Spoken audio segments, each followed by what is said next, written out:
तुझी प्रगती का खुंटते माहितीये? अरे प्रयत्न करता करता कालांतराने तुला हळूहळू यश प्राप्त होऊ लागतं आणि मग मध्येच काय होतं, त्या यशाला खीळ का लागते हे तुझं तुलाच उमगत नाही. हो ना?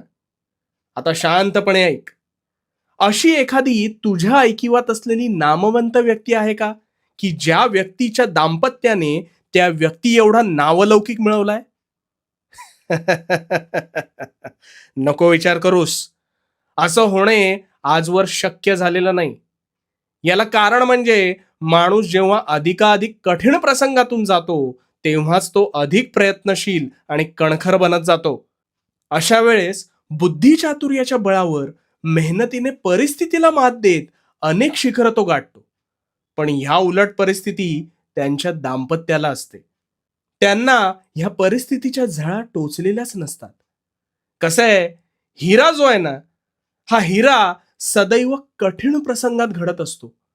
त्यामुळे किंबहुना त्यांना त्यांच्या पालकांइतका नावलौकिक मिळवताच येत नाही.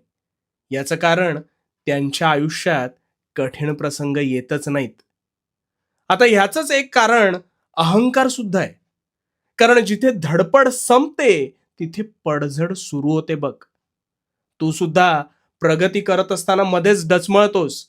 कारण माझ्यासारखा कुणीच नाही ही गर्वाची आणि अहंकाराची वाळवी तुझ्या नकळत तुला बोचायला लागते. आणि तुझ्या ह्या अहंकारापोटीच तुझी ही अधोगती सुरू होते. अरे माणूस कितीही उंच उडाला तरी त्याला शेवटी यायचं कुठे आहे? जमिनीवरच ना. आणि म्हणून उंच उड, पण त्या जमिनीला कधीही विसरू नकोस.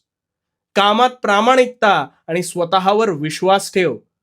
पण त्या तुझ्या प्रगतीपथाची कथा अहंकाराच्या हाती कधीच सोपवू नकोस. आणि जमिनीवर राहा. आणि हो, भिवू नकोस. भिवू नकोस, कारण मी तुझ्या पाठीशी आहे. भिवू नकोस. मी तुझ्या पाठीशी आहे.